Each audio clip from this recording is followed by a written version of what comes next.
Hey guys, welcome to the Wave Crypto Club. We talk about all things crypto.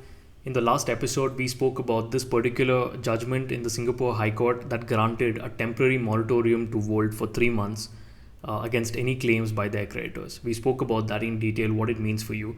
There are a few scenarios and a few questions that has sort of come out of this judgment. We'll try and address that today. We'll try and see what could possibly happen. Right? This is just my opinion of it, based on information that I scraped from different places. I'll have put together that in this particular sheet. We'll try and look at that. I'll try and address 4 questions here. What is the implication of the recent Singapore judgment? Who are the creditors? What will all the creditors be treated in the same way? This is something that a lot of people were asking, even on the Telegram group. What will happen to the INR balances? Let's look at that one by one. Let's start right from the top. We know, for instance, that the assets of Vault, as claimed by them or as per some media reports, is about $330 million, and the liability is about $400 million. So they have a $70 million gap. Now, is that $330 million, is that a fixed amount? Will it reduce? Will it increase? Well, if you read this FAQ document that Vault has put out on its website, they have answers to a number of these. I've structured it in this particular sheet because I think, if you look at it this way, it'll make more sense to you. So in one of the answers, they have actually said that there is inherently a certain level of counterparty risk, which in the current market environment may be considered to be higher than normal. That means any loan that they have given out, they are not 100% sure that it will come back. This 330 million is only on paper. They're also hoping that there are no defaults, and you should probably also be hoping that there are no defaults, because if there are defaults, the assets of 330 million could actually come down. This number could come down drastically. Do the liabilities set out in the affidavit include the INR fiat balances? No, it does not. If you read the last line here, it said does not include the INR balances outstanding in Vault users' accounts with Vault as liabilities of DeFi Payments. DeFi Payments is the firm that is being represented in the Singapore court judgment. So that means this whole thing does not really fall if you have INR balances. What are the implications of that? I'll come to that right at the end of the video. Before that, let's start with the basic question, right? Who are creditors? Now, creditor is anybody to whom a company might owe some money. This could be a government, because the company might owe, let's say, taxes that are due to be paid. They might have taken a permit for which they have to pay an annual fee. It could be any of that. So the government might be a creditor. The bank might be a creditor. An institution might be a creditor. A vendor might be a creditor. Then there's you, who is also a creditor because Vault owes you money. What's the priority? Normally, the government has the highest priority. If, let's say, a company owed Vault, if let's say a Vault owed the government about $50 million for whatever reason, just hypothetically, then the government will recover that entire money first before anyone else is paid. The government gets the highest priority no matter what. This is the usual case. Then there's the banks, institutions, could be some fund that Vault raise money from, who have a priority in case of a liquidation or in case of a situation like this, where they have to be paid out first before anyone else comes in, and you are most likely the last person in their priority list. Right? If there is some money left, then it might be paid out to you. Well, who are the actual creditors for Vault? According to their document, it says Vault users with cryptocurrency balances in their accounts, institutional lenders that have lent out money to DeFi Payments, and vendors in the ordinary course of business.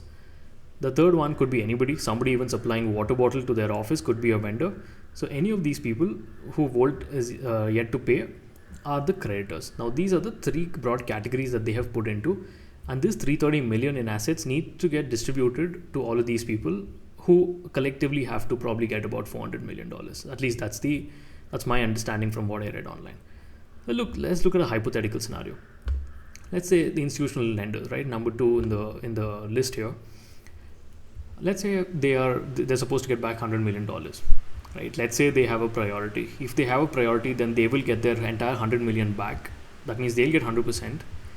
And then after that, there's only about, out of the 330 million assets, if you remove about 100 million, that leaves you with about 230 million.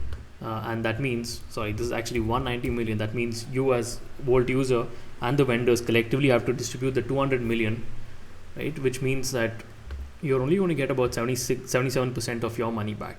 That's the upper end of the cap, right? It's much worse than what you thought or what you sort could have happened, right? This is one scenario. This is just hypothetical. These numbers are not from Vault. These are just some hypothetical numbers that I have put here just to make you understand what it means. Will Vault prioritize creditors over the others, right? That's the question. Are all these three creditors the same for Vault? Will you get equal splits of the money? Not really, right? What Vault is essentially saying is that all creditors will be treated fairly under the restructuring proposal, which will be set out in the detailed scheme of arrangement to be put before the creditors for voting. Now, this scheme of arrangement, if passed by the vote of creditors, will be reviewed and sanctioned by the court, which will also take into account whether the arrangement is fair and equitable to all creditors. Fair and equitable does not necessarily mean that you will get back everything, right? Because let's say an institution had a priority, it is fair that they get their entire money back, because that is what the agreement actually mentioned, right? So fair and equitable need not mean that you're going to get all your money back. That's my understanding of this. Now, let's look at this. Here, in one of the paragraphs, he actually said full repayment to a minority of creditors is in a relatively short period of time. They're trying to explore that people with very small balances, is it possible to give their money back? Well, let's look at some scenarios. For instance, let's say scenario 1, there are 3 users, investment of $1,000, $10,000 and $50,000, right? Let's say they set a minimum withdrawal limit of $1,000 per day for 5 days. The smallest users will of course withdraw their money. They'll get 100% of their money back. If you're a user who has like $5,000, $10,000, then you might get 50% of your money back. If you're a user who has like $50,000, then you're getting only 10% of your money back. So this is not really fair, right? Even among users, this is not really fair. Just because you have invested more and someone else has invested less, does not mean you have to get less. Then minimum withdrawal, a second scenario to make it more fair. Let's say minimum withdrawal of $1,000 per day, but let's say only up to 20% of your investment. This is to help people get some amount of their money back. In that case, regardless of what you have invested, you might get back only about 20% of that. Right? So if you invested $50,000, you're only getting back $10,000. That could be one scenario. Then there's a third scenario. This is something that the court actually asked them to explore. I think they gave them 4 weeks to do this. They said there are people in need. Could be an emergency. They might need money. Is there a way for them to get some money back? First question is, who decides?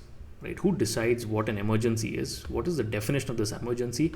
And then who will be eligible for this? And who decides who will be eligible for this? A lot of questions. This is an extremely gray area. Right? If you start getting into this, there is no end to this. There is no. It's not black and white. So that could open up to a lot of customer backlash. Right? That's what I think. Now, will the restructuring be approved by creditors? So what is this restructuring program? Well, they will come up with a proposal saying that, hey, this is the money that we have. These are the creditors who are about 147,000 in number. We would like to give each of you this amount of money. And who's going to approve it? Well, the creditors will have to vote, and that is going to happen basis 50% in the number of creditors present and voting at the creditors meeting, and it has to be more than 75% in value. Now, let's take a scenario. Let's say there are about 147,000 creditors. Only 3,000 were present, and this is highly possible, right? Because if you look at some of their previous email, that they have sent out, only about 3,000, 4,000 people actually responded. A small number compared to the large number of creditors that exist. It's highly possible that only a few people actually show up to this meeting. And if you show up, then you have to 50% of this crowd has to vote approving this. And that 50% should also have more than 75% in value of the liabilities. Only then this will pass. Can this happen? Well, let's look at this. There's another document that says, when Vault sent out a previous email, only about 2,900 odd actually responded out of the 147,000, right? And about 78% of them were, in support of the moratorium application. I believe that's what they are referring to here. So you can see that there is a consensus among people that whoever responds, at least they want to, go with the company and say, hey, okay, let's, we understand you're in a problem. You're trying to fix it. We are with you when you try and fix it. And there's very few people, about 6.5%, who actually objected. in a real life scenario where there is voting in such a meeting, it's highly likely that very few people actually show up, and this kind of a vote happens. In fact, if you look at the breakup, they have given the list of the top 20 people to whom Vauld owes money. Right, the Craig Hamill is the largest with about close to 34 million owed by Vauld, to about Carlos is the 20th largest, 1.75 million.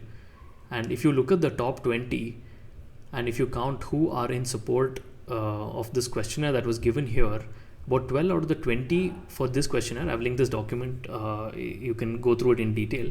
This was for some previous questionnaire that they had. 12 out of the 20 were in support. So I think that the sentiment is largely that they might be in support, and this restructuring would probably pass, because that's if history tends to repeat itself, if the same voting pattern happens here, then most likely if we go by that, extrapolate that, then maybe any proposal that really comes out might go through. But what I really fear is that in this kind of a proposal, will that small investor who's probably invested $100 or $50 or $100 or like $500, will he be the one who's going to bear the brunt of it? There might be, you might have invested only $100, but there might be like 10,000 of you. Are you the ones who are going to bear the brunt of a decision which in this scenario might go anyway? Could this whole scheme of arrangement be actually tilted towards one person or one kind of creditor or the other? I don't know. Right? Those are some things that we have to see as it comes along. Right? Let's wait and watch. I'll make another video when some of that details come out. But till then, these are the speculations. Then there is the question of allowing INR withdrawals. Right. So a lot of people are asking this even on the Vauld Telegram group. This is a screenshot from one such conversation where people are asking what is the timeline to close the due diligence, what will happen to the INR withdrawals, and so on. And what Vauld is essentially saying is that the INR balances do not represent the liabilities of DeFi payments, but they actually represent the liabilities of Vault, which is another company registered in India, I guess. Now, is it will you get your money back? How does this work? Well, let's look at this. From what I understood, I think DeFi Payments has 330 million in assets, 400 million in liabilities. That's what I think. I'm not sure if it's an aggregate number or not. But let's say if this is the case, then we don't know what is Vault's assets and liabilities. But what we do know is some of the assets being claimed in DeFi Payments could actually be liabilities for Vault, which means Vault owes money to DeFi Payments. That's what is mentioned here, right? That's what is mentioned in this particular screenshot. Now, what could happen if any claims made by if they try to give you your money back, INR withdrawals? Well, then they would also have to consider DeFi Payments as a creditor, and if they give it back to you and not to DeFi Payments, then they're actually treating both of you differently, and that's not fair. That's what the company is like really talking about here. So that's why your INR withdrawals are on hold and they have been disabled. Right, so creditors of Vault, there's DeFi Payments and we don't know who else is there. So all this crowd has to get back their INR withdrawals, and that is not happening because the situation at DeFi Payments itself is not yet resolved. So what does that mean? Well, you have to wait till that moratorium ends, or probably Nexo or any of if somebody decides to buy out Vault, then maybe you get some relief. Otherwise, as of now, you're also in the same boat, even though this court judgment does not really, does not really have the direct oversight for the organization that is probably representing your money. However, because there is an intercompany relationship, you're still in the same boat. That's the biggest problem. What next? Well, these are the probable scenarios. I have linked this sheet as well in the description. If you're interested, you can go through it. Leave some questions in the comment box, so I can I can also see what you guys are thinking. If I went wrong in any of my analysis, then please point it out so that I can also correct myself. Broadly, I scraped together data from different places to try and put it in one place so that it makes sense to you, it makes sense to me, and we're all trying to understand what's really happening here. And is there a possibility of the money coming out soon, and if it does, in what format and what shape and form will it really come? That's what I was trying to explore here. These are the possible scenarios. If you like this video, then please subscribe to the channel, hit the like button, and tell your friends about it. Welcome to the Wave Crypto Club. We'll keep churning out more such amazing analysis and videos Please stay tuned for that.